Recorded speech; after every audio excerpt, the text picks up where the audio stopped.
ছিল কাল কোরআন সেই মক্কার যদি মদিনার বাতি মা আমিনার লাল মরুর দুলাল হুজুর আকরাম সাল্লাল্লাহু আলাইহি ওয়াসাল্লামের শানে জানাই তুমি চন্দ্রের চেয়ে সুন্দর পুষ্পের চেয়ে মনোহর ঝর্ণার চেয়ে নির্মল লাউ সালাম আজে ভাইবার সকলে এক বাক্যে বলি সাল্লাল্লাহু আলাইহি ওয়াসাল্লাম। মঞ্চে উপবিষ্ট মাননীয় সভাপতি মহাশয়, পরম শ্রদ্ধেয় শিক্ষক মণ্ডলীগণ ও বিচারক মণ্ডলীগণ, আমার সম্মুখে বসে থাকা ছোট বড় স্নেহ সাথী ভাইয়েরা, দূর দূরান্ত থেকে আগত অতিথিবৃন্দ ও মেহমানগণ, সকলকে আমার অন্তরের অন্তঃস্থল থেকে সালাম ও শুভেচ্ছা জানিয়ে আমি আমার বক্তৃতার দিকে অগ্রসর হচ্ছি। মুক্ত ভারতী ভারতকে কয় আইন যেখানে ন্যায়ের শাসক সত্য বলে বন্দী হয়, অত্যাচারিত হয়ে যেখানে বলিতে পারে না অত্যাচারিত, মুক্ত ভারতকে ভারতকে কয়। শ্রোতা মণ্ডলী, আজ আমি আপনাদের সম্মুখে দণ্ডায়মান হয়েছি ঐক্যের আহ্বান সংক্রান্ত নাতিদের আলোকপাত করার প্রয়াস রাখছি। আল্লাহ তাআলা উত্তম সাহায্য করেন। বন্ধুগণ, বিগত 7 বছর পূর্বে এই ভারতবর্ষ যখন বিশ্বব্যাপী কয়দিন নামে স্মরণ করেছিল, কিন্তু কেন কোনদিনও কি একান্তে একটিবার নিস্তব্ধ অন্ধকারাচ্ছন্ন অমানুষিত সকল সমস্ত সৃষ্টি জীব ঘুমের সাগরে পাড়ি দেয়, তখন কি আপন মনকে জিজ্ঞাসা বা সমীক্ষা করে দেখেছে? না, আপনারা তা বুঝে দেখেননি। যদি সমীক্ষা করে দেখতেন তাহলে এই ভারতবর্ষকে স্বাধীন বদলে স্মরণ করতেন না, বরং কয়দিন নামে স্মরণ করতেন। কেননা ধর্মীয় স্বাধীনতা হরণ করা, আজান ও ধর্মীয়তা আন্দোলন করা, মসজিদ মাদ্রাসায় মন্দির বানানো, জাতীয় ইউনিফর্মকে রেখে দেশদ্রোহী সন্ত্রাসী প্রচারে আখ্যায়িত করা, হানাফি শাফি বেরেলভীদের মধ্যে বিভেদের প্রাচীর সৃষ্টি করে ঐক্যের মতো মহাশক্তিকে হরণ করা, মুসলিম সম্প্রদায়ের প্রতি নিপীড়ন নির্যাতন অত্যাচার করা, মা বোনদের গ্রেফতার ও প্রতিদেশ জনগণের সম্পদে গণধর্ষণ চালানো, মায়ের রক্ততে শিশুকে চিনি উত্তপ্ত মনে নিক্ষেপ করা, সংখ্যালঘুর ভাইদিকে জনসম্পত্তি আত্মসাৎ করা, মুসলমানদের তওবা সড়কজমি হলে ফেলা, তো কখনো স্লোগান দিচ্ছে হিন্দু হ্যাঁ वतन है हिंदुस्तान हमारा।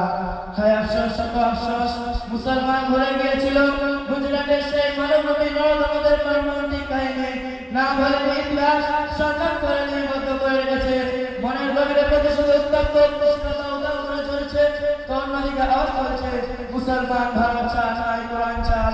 হায় আফসোস, শত আফসোস, এরই নাম কি স্বাধীনতা?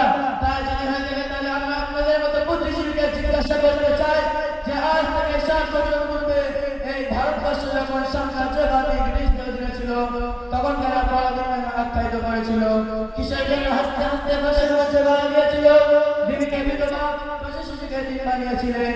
জাতি ধর্ম বর্ণ নির্বিশেষে এক প্ল্যাটফর্মে ঐক্যের মতো মহাশক্তিকে সঙ্গে নিয়ে সাম্রাজ্যবাদী ব্রিটিশকে বিতাড়িত করেছিলেন।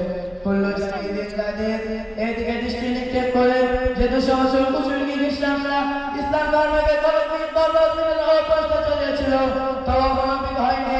এবার দেশের মুসলিম ভিন্ন গোষ্ঠী সমাধানবিষ্ট নতুন ভাবে প্রচেষ্টা আরম্ভ করুন, কেমন লাগে দেখি। সেই জন্য এটা কি আপনাদের মনের উদ্দেশ্য? তাই যদি না হয় তাহলে কেন?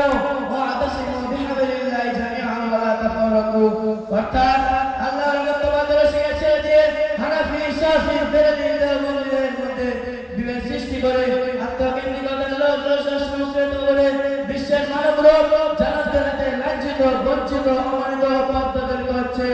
লজ্জা লাগে না? পরাধীন ভারতকে স্বাধীন করে মুক্ত ভারতে পরাধীন হয়ে থাকতে, আল্লাহর গোলামীকে ছেড়ে দিয়ে বেড়া শয়তানদের দাসত্ব করতে, তাদের ইশারা চলাফেরা করতে, তাদের অনুসরণ অনুকরণ করতে। হায় মুসলমান, কোন সমাজের গভীর তলে ঘুমিয়ে আছো? বুঝে শিশু চিন্তার নারী জাতির আত্মকলহ আকাশ পাতাল থেকে উঠছে, বিশ্ব জুড়ে গর্জে হচ্ছে করুণ কণ্ঠের আত্মরোল। তারপরে ঘুম ভাঙে না, আর পরে ঘুম ভাঙলে ইসলামের মেরুদণ্ড ঘুরে হওয়ার পর, ইসলাম ধূলিসাৎ হওয়ার পর। তাই যদি হয়ে থাকে তাহলে ঘুমিয়ে থেকে এমন পর্যন্ত কোরআনের সামনে দেওয়ার প্রয়োজন নেই। আর তা যদি না হয় তাহলে স্মরণ করুন কাজী নজরুল ইসলামের কবিতা দুর্গম গিরিখান্ডার মরুস্থল পারাপার, লঙ্ঘিতে হবে রাত্রি যাত্রীরা হুঁশিয়ার, দরিতেছে তরি ফুরিতেছে জল ভরিতেছে মাঝে পথ, ছিড়িয়েছে পার ফেলে দিবে হাত নাচি হিম্মত। কে আছে ভগবান থাকিছে ভবিষ্যৎ, এই তুফান বাড়ি দিতে হবে পানি দিতে হবে তরিবার।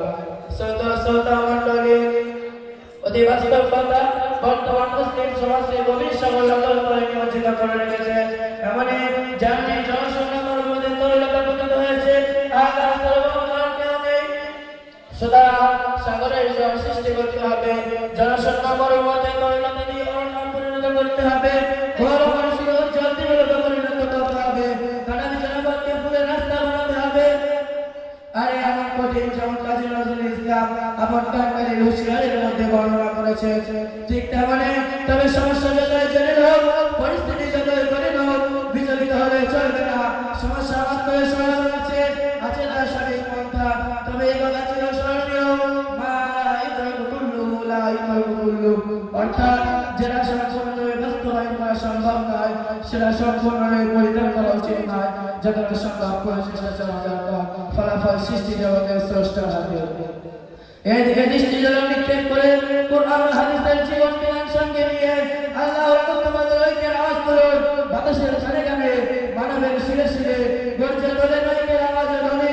যে মুরাব্বা আদমের সন্তান বিশ্বনবী সাল্লাল্লাহু আলাইহি ওয়াসাল্লামের উম্মত, দেখবেন গহনাতে বসুন্ধরা রহমতে জানা অবিরাম বর্তবর্ষ হচ্ছে। নৈতিক ধর্ম, নৈতিক স্বাধীনতা ফিরে পাবে, বিজয় হবে ইসলাম। তাই তো কবির কণ্ঠে ধ্বনিত হয়, বক্ষে আগুন আজও আছে মোর, আমি যে অগ্নিগিরি, সে অগ্নিশিখা বিষম রক্ত বিস্মৃতির পৃথিবী হয়ে পড়ে আছো আজ ভাইয়ের রক্ত ভোলা, তোমরা যে সারা পৃথিবী খাইবে বিষম তোলা। এই বলে আমি আমার বক্তব্য